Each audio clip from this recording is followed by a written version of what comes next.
President Trump should take the stage in Ohio a few minutes from now. He's stumping for J.D. Vance, his handpicked Senate candidate, who's neck and neck with Tim Ryan. Vance is running at least 2 points behind Trump's decisive 2020 win in Ohio. Heard Chris Stirewalt talk about candidate quality as an issue there. Tonight is likely a tryout for some lines for next week's expected, maybe even tonight's expected, or tomorrow's expected 2024 announcement. Here is one of former President Trump's applause lines from over the weekend. Trump at 71, Ron DeSanctimonious at 10%, Mike Pence at 7. Oh, Mike's doing better than I thought.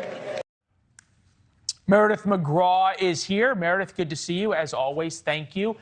First things first, what do you make, as you talk to Trump world, of this sort of, well, maybe it's tonight, maybe it's tomorrow night, maybe it's next week? Is it simply just trying to get everybody to take his rally? Well, the former president has been very anxious to make a 2024 announcement and to do it sooner than later. And this morning, there was a lot of chatter among people close to him that he really wanted to make an announcement tonight at the Ohio rally for J.D. Vance and others there. But, you know, it's unclear if he's going to make an announcement tonight, tomorrow, it could be next week, it could be soon. I think a lot of it depends on how Republicans fare tomorrow, but the former president really wants to try to take credit for whatever wins come tomorrow. It's expected that Republicans should do well in the House and also with some Senate races. And I think he really wants to try to use that enthusiasm and that momentum to propel his own 2024 announcement. I'm interested in what you're hearing from Trump world about the Ron DeSanctimonious moment. You have to believe that that was planned. That wasn't just an off-the-cuff moment. To open sort of the first opening shot of war against what you'd have to think of is his nearest potential rival.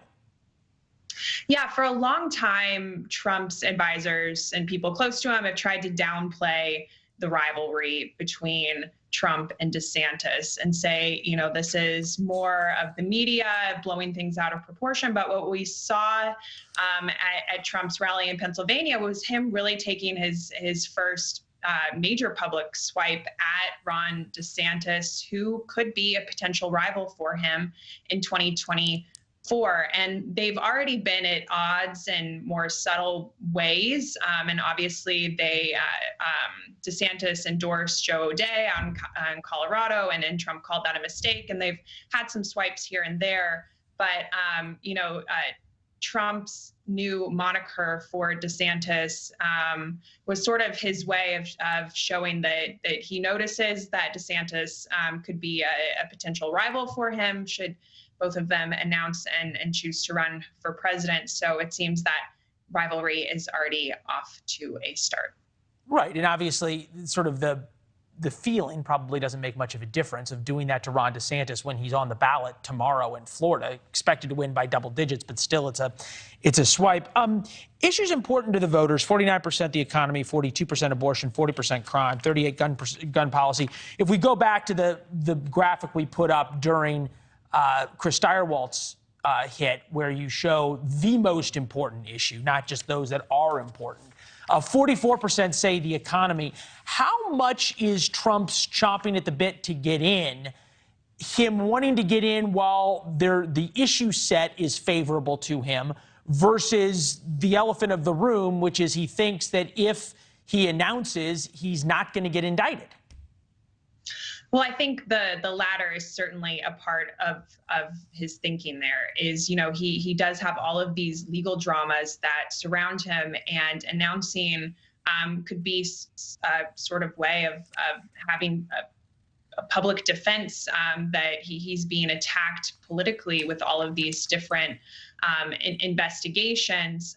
You know, but at the same time, I do think there's consideration about when Trump might announce in terms of campaign finance rules that get kicked in when you announce, and how he's able to manage some of the massive amounts of money that he's been able to fundraise over the past 2 years, and where that money can go and how it can be managed. That all of those things come into effect once he does announce. Thanks for watching. Go to newsnationnow.com to find NewsNation on your television provider. And don't forget to subscribe. Click the red button to get more of NewsNation's fact-driven, unbiased coverage.